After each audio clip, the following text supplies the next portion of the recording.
শুভ সন্ধ্যা। পবিত্র চৈত্র নবরাত্রি পূর্ণ সন্ধ্যায় মায়ের গৃহমন্দিরে তার সকল সন্তানদের স্বাগত জানাই। বড়দেরকে জানাই আমার ভক্তিপূর্ণ প্রণাম, ছোটদেরকে জানাই প্রাণভরা ভালোবাসা, আন্তরিক শুভেচ্ছা। আসুন, আজকে চৈত্র নবরাত্রি শুরু হলো। মায়ের 9টি রূপকে আমরা 9 দিনে বিশেষ রূপে পুজো করব। তো আজকে প্রথম দিন মা শৈলপুত্রীর পুজো। তো মা শৈলপুত্রী দেবীর শ্রীপাদপদ্মে প্রণাম জানায়।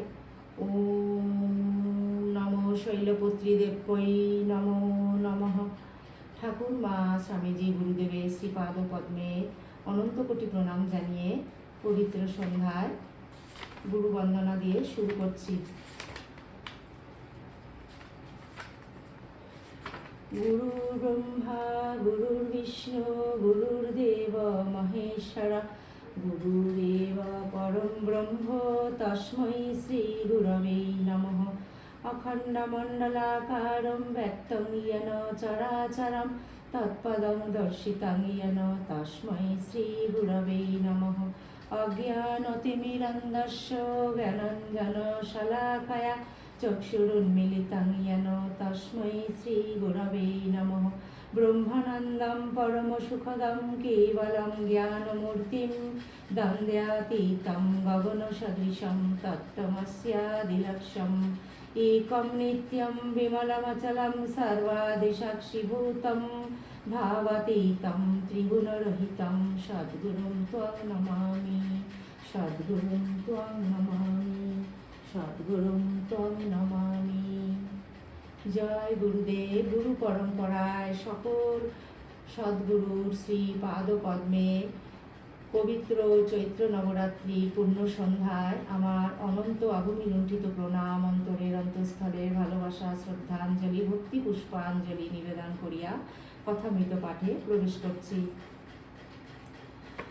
শ্রীমকথিত শ্রী শ্রী রামকৃষ্ণ কথামৃত দ্বিতীয় খণ্ড পবিত্র গ্রন্থখানি থেকে আজকে 1884 খ্রিস্টাব্দের মে মাস দক্ষিণেশ্বরে শ্রীরামকৃষ্ণ ফলোয়ারিণী পূজা ও বিদ্যা সুন্দরের যাত্রা প্রথম পরিচ্ছেদ, এই অংশ থেকে পাঠ শুরু করছি। আরেকবার বলছি, শ্রীমকথিত শ্রী শ্রী রামকৃষ্ণ কথামৃত দ্বিতীয় খণ্ড পবিত্র গ্রন্থখানি থেকে আজকে 1884 খ্রিস্টাব্দের মে মাসের প্রথম পরিচ্ছেদ, এই অংশ থেকে পাঠ শুরু করছি। মায়ের সকল ভক্ত সন্তানের কাছে আমার করজোড়ে অনুরোধ, আপনারা প্লিজ শেষ পর্যন্ত মায়ের গৃহমন্দিরে পাশে থাকবেন। তব কথামৃতম তপ্ত জীবনম কবিবিরীড়িতম কল্মষাপহম শ্রবণমঙ্গলম শ্রীমদাততম ভুবি গৃণন্তি যে ভূরিদা জনাঃ। 1884 মে মাসে প্রথম পরিচ্ছেদ। ঠাকুর শ্রীরামকৃষ্ণ সেই পূর্ব পরিচিত ঘরে বসিয়া আছেন। বেলা 11টা হইয়াছে। রাখাল, মাস্টার প্রভৃতি ভক্তেরা সেই ঘরে উপস্থিত আছেন। গত রাত্রে ফলোয়ারিণী কালী পূজা হইয়া গিয়াছে। সেই উৎসব উপলক্ষে নাট মন্দিরের শেষ রাত্রি হইতে যাত্রা হইয়াছে, বিদ্যাসুন্দরের যাত্রা। শ্রীরামকৃষ্ণ সকালে মন্দিরে মাকে দর্শন করিতে গিয়া একটু যাত্রা শুনিয়াছেন। যাত্রাওয়ালা স্নানান্তে ঠাকুর শ্রীরামকৃষ্ণকে দর্শন করিতে আসিয়াছেন। আজ শনিবার 12ই জ্যৈষ্ঠ 1291, 24শে মে 1884 খ্রিস্টাব্দ অমাবস্যা। যে গৌরবর্ণ ছোকরাটি বিদ্যা সাজিয়াছিলেন, তিনি সুন্দর অভিনয় করিয়াছিলেন।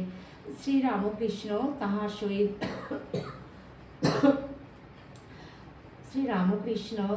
সহিত আনন্দে অনেক ঈশ্বরীয় কথা কহিতেছেন। ভক্তেরা আগ্রহের সহিত সমস্ত শুনিতেছেন।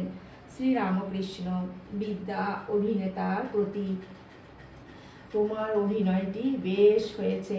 যদি কেউ গাইতে, বাজাতে, নাচতে কি একটা কোনো বিদ্যাতে ভালো হয়, সে যদি চেষ্টা করে শীঘ্রই ঈশ্বর লাভ করতে পারে।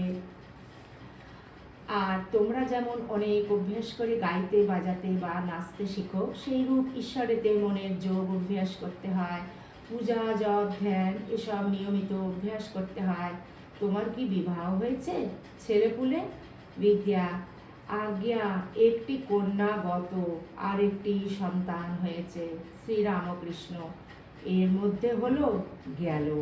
তোমার এই কম বয়স বলে সাত সকালে ভাতার মোলো, কাঁদবো কত রাত, সকলের হাস্য। সংসারে সুপ্ত দেখছ যেমন আমরা, কেবল আটি আর চামড়া, খেলে হয় অম্লশূল। যাত্রাওয়ালার কাজ করছো তা বেশ, কিন্তু বড় যন্ত্রণা। এখন কম বয়স, তাই গোলগাল চেহারা, তারপর সব তুবড়ে যাবে। যাত্রাওয়ালারা প্রায় ওই রকমই হয়, গাল তোবড়া, পেট মোটা, হাতে তাগা, সকলের হাস্য। আমি কেন বিদ্যাসুন্দর শুনলাম, দেখলাম তাল মান গান বেশ। তারপর মা দেখিয়ে দিলেন যে নারায়ণী এই যাত্রাওয়ালাদের রূপ ধারণ করে যাত্রা করছেন। বিদ্যা, আজ্ঞা, কাম আর কামনা তফাৎ কি? শ্রীরামকৃষ্ণ, কাম যেন গাছের মূল, কামনা যেন ডালপালা। এই কাম ক্রোধ লোভ ইত্যাদি ছয় রিপু, এই কাম ক্রোধ লোভ ইত্যাদি ছয় রিপু একেবারে তো যাবে না, তাই ঈশ্বরের দিকে মোড় ফিরিয়ে দিতে হবে। যদি কামনা করতে হয়, লোভ করতে হয়, তবে ঈশ্বরের ভক্তি কামনা করতে হয় আর তাকে পাবার লোভ করতে হয়। যদি মদ অর্থাৎ মত্ততা করতে হয়, অহংকার করতে হয়, তাহলে আমি ঈশ্বরের দাস, ঈশ্বরের সন্তান এই বলে মত্ততা অহংকার করতে হয়। সব মন তাকে না দিলে তাকে দর্শন হয় না। কামিনী কাঞ্চনে মনের বাজে খরচ হয়। এই দেখো না, ছেলে মেয়ে হয়েছে, যাত্রা করা হচ্ছে, এসব নানা কাজে ঈশ্বরেতে মনের যোগ হয় না। ভোগ থাকলেই যোগ কমে যায়, ভোগ থাকলেই আবার জ্বালা। শ্রীমদ্ ভগবতে আছে, অবধূত চিলকে 24 গুরুর মধ্যে একজন করেছিল। চিলের মুখে মাছ ছিল, তাই হাজার কাক তাকে ঘিরে ফেললে। যেদিকে চিল মাছ মুখে যায়, সেই দিকে কাকগুলো পেছনে পেছনে কা কা করতে করতে যায়। যখন চিলের মুখ থেকে মাছটা আপনি হঠাৎ পড়ে গেল, তখন যত কাক মাছের দিকে গেল, চিলের দিকে আর গেল না। মাছ অর্থাৎ ভোগের বস্তু, কাকগুলো ভাবনা চিন্তা। যেখানে ভোগ সেখানেই ভাবনা চিন্তা। ভোগ ত্যাগ হয়ে গেলেই শান্তি। আবার দেখো, অর্থই আবার অনর্থ হয়। তোমরা ভাই ভাই বেশ আছো, কিন্তু ভাইয়ে ভাইয়ে হিস্সে নিয়ে গোল হয়। কুকুররা গা চাটাচাটি করছে, পরস্পর বেশ ভাব, কিন্তু গৃহস্থ যদি ভাত দুটি ফেলে দেয়, তাহলে পরস্পর কামড়াকামড়ি করবে। মাঝে মাঝে এখানে আসবে, মাস্টার প্রভৃতিকে দেখাইয়া এরা আসেন, রবিবার কিংবা অন্য ছুটিতে আসেন। বিদ্যা, আমাদের রবিবার 3 মাস, শ্রাবণ ভাদ্র আর পৌষ, বর্ষা আর ধান কাটার সময়। আজ্ঞা, আপনার কাছে আসবো, সে তো আমাদের ভাগ্য। দক্ষিণেশ্বরে আসবার সময় দুজনের কথা শুনেছিলাম, আপনার আর জ্ঞানার্ণবের। শ্রীরামকৃষ্ণ, ভাইদের সঙ্গে মিল হয়ে থাকবে, মিল থাকলেই দেখতে শুনতে সব ভালো। যাত্রাতে দেখো নাই 4 জন গান গাইছে, কিন্তু প্রত্যেকে যদি ভিন্ন সুর ধরে, তাহলে যাত্রা ভেঙে যায়। বিদ্যা, জালের নিচে অনেক পাখি পড়েছে, যদি একসঙ্গে চেষ্টা করে একদিকে জালটা নিয়ে যায়, তাহলে অনেকটা রক্ষা হয়। কিন্তু নানা দিকে যদি নানান পাখি উড়বার চেষ্টা করে, তাহলে হয় না। যাত্রাতেও দেখা যায় মাথায় কলসি রেখেছে অথচ নাচছে। শ্রীরামকৃষ্ণ, সংসার করবে অথচ মাথার কলসি ঠিক রাখবে, অর্থাৎ ঈশ্বরের দিকে মন ঠিক রাখবে। আমি চাঁদকে পল্টলে সিপাহীদিগকে বলেছিলাম, তোমরা সংসারে কাজ করবে, কিন্তু কাল রূপ অর্থাৎ মৃত্যুরূপ ঢেকি হাতে পড়বে, এটি হুঁশ রেখো। ওদেশে ছুতরদের মেয়েরা ঢেকি দিয়ে চিড়ে কাড়ে, একজন পা দিয়ে ঢেকি টেপে আর একজন নেড়ে চেড়ে দেয়। সে হুঁশ রাখে যাতে ঢেকির মুষলটা হাতের উপর না পড়ে। এদিকে ছেলেকে মাই দেয় আর এক হাতে ভিজে ধান খোলায় ভেজে লায়। আবার খদ্দেরের সঙ্গে কথা হচ্ছে, তোমার কাছে এত বাকি পাওনা আছে, দিয়ে যেও। ঈশ্বরেতে মন রেখে তেমনি সংসারে নানা কাজ করতে পারো, কিন্তু অভ্যাস চাই আর হুঁশিয়ারি হওয়া চাই, তবে দুদিক রাখা হয়। আত্মদর্শন বা ঈশ্বর দর্শনের উপায় সাধু সঙ্গ। বিদ্যা, আজ্ঞা, আত্মা যে দেহ থেকে পৃথক তার প্রমাণ কি? শ্রী রামকৃষ্ণ প্রমাণ, ঈশ্বরকে দেখা যায়, তপস্যা করলে তার কৃপায় ঈশ্বর দর্শন হয়। ঋষিরা আত্মার সাক্ষাৎকার করেছিলেন। সায়েন্সে ঈশ্বর তত্ত্ব জানা যায় না, তাতে কেবল এটার সঙ্গে ওটা মিশালে এই হয়, আর ওটার সঙ্গে এটা মিশালে এই হয়, এইসব ইন্দ্রিয় গ্রাহ্য জিনিসের খবর পাওয়া যায়। তাই এ বুদ্ধির দ্বারা এসব বোঝা যাবে না, সাধু সঙ্গ করতে হয়। বৈদ্যের সঙ্গে বেড়াতে বেড়াতে নাড়ি টেপা শেখা যায়। বিদ্যা, আজ্ঞা এইবার বুঝেছি। শ্রীরামকৃষ্ণ তপস্যা চাই, তবে বস্তু লাভ হবে। শাস্ত্রের শ্লোক মুখস্থ করলেও কিছু হবে না। সিদ্ধি সিদ্ধি মুখে বললে নেশা হয় না, সিদ্ধি খেতে হয়। ঈশ্বর দর্শনের কথা লোককে বোঝানো যায় না। 5 বৎসরের বালককে স্বামী স্ত্রী মিলনের আনন্দের কথা বোঝানো যায় না। বিদ্যা, শ্রীরামকৃষ্ণের প্রতি আজ্ঞে। আত্মদর্শন কি উপায় হতে পারে? এই সময় রাখাল ঘরের মধ্যে আহার করিতে বসিতেছেন, কিন্তু অনেকে ঘরে আছেন বলিয়া ইতস্তত করিতেছেন। ঠাকুর আজকাল রাখালকে গোপালের ভাবে পালন করিতেছেন, ঠিক যেমন মা যশোদার বাৎসল্য ভাব। শ্রীরামকৃষ্ণ রাখালের প্রতি, খা না রে, এরা না হয় উঠে দাঁড়া। একজন ভক্ত প্রতি, রাখালের জন্য বরফ রাখো।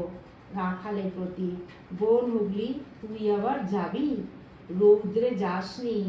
রাখাল আহার করিতে বসিলেন। ঠাকুর আবার বিদ্যা অভিনেতা যাত্রাওয়ালা ছোকরাটির সঙ্গে কথা কইতেছেন।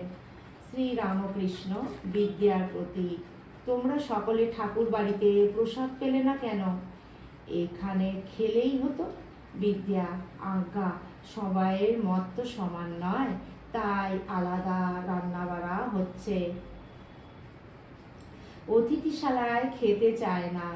রাখাল খাইতে বসিয়াছেন। ঠাকুর ভক্ত সঙ্গে বারান্দায় বসিয়া আবার কথা কইতেছেন।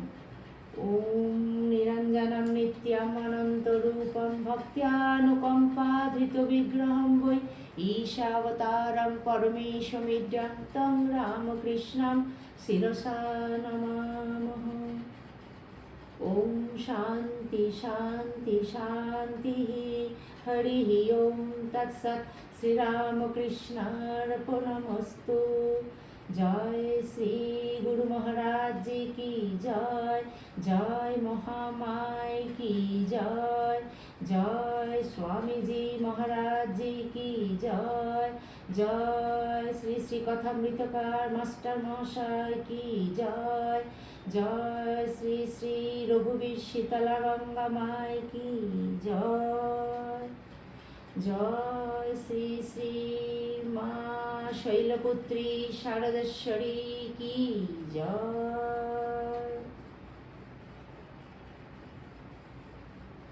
চৈত্র নবরাত্রি পবিত্র সন্ধ্যার পুণ্যলগ্নে শ্রীমকথিত শ্রী শ্রী রামকৃষ্ণ কথামৃত আজ এই পর্যন্ত। মায়ের শ্রী পাদপদ্মে আমরা করজোড়ে প্রার্থনা জানাই, মা যেন আমাদের অন্তরের অন্তঃস্থল নির্বাসনা করে তার পরম পদকমলে আমাদের ঠাঁই দেন। অন্তিমে যেন আমরা মা মা করে যেন আমরা মায়ের হাতটিকে যেন আমরা ধরে থাকতে পারি। অন্তিমে যেন মা এসে যেন আমাদের সেই আশা যেন পূর্ণ করে দেয়। মা গো, আমাদের জ্ঞান ভক্তি বিবেক বৈরাগ্য দাও, আমাদের অন্তরের অন্তঃস্থল নির্বাসনা করে দাও। প্রেম ভক্তি দাও মা, বিশ্বাস দাও। তোমার সকল সন্তানের নিজ নিজ সাধন জীবন মা সর্বত্র তুমি রক্ষা করিও। সকল সন্তানদের তুমি আগলে রেখো মা, সর্বত্র রক্ষা করো। তোমার জগৎ সংসারে মঙ্গল করো। আপনাদের সকলের মঙ্গল প্রার্থনা করে মায়ের শ্রীপাদ পদ্মে নিবেদন করছি। আপনারা সবাই মায়ের কৃপায় খুব ভালো থাকবেন, সুস্থ থাকবেন, আনন্দে থাকবেন। মায়ের কৃপা করুণা দয়া আশীর্বাদ তার সকল সন্তানের উপর অজর ধারায় বর্ষিত হোক। এই পবিত্র সন্ধ্যা এই ব্যাকুল প্রার্থনা মায়ের শ্রীপাদ পদ্মে নিবেদন করিলাম। ভিডিওটি আমি এখানেই পরিসমাপ্তি করছি। যদি আপনাদের ভালো লেগে থাকে মায়ের গৃহমন্দির চ্যানেলটিকে আপনারা সাবস্ক্রাইব করে সদা সর্বদা মায়ের গৃহমন্দিরের পাশে থাকবেন। গুরুদেব ঠাকুর, মা, স্বামীজি, মাস্টার মশাইকে শুভরাত্রি জানিয়ে আপনাদের সবাইকে জানায় শুভরাত্রি। জয়তু জয়তু জয়তু শ্রী শ্রী রামকৃষ্ণ শরণম শরণ্যে। আবার একটি অন্য পর্বে অন্য আরেকটি ভিডিও নিয়ে আপনাদের সামনে আসছি।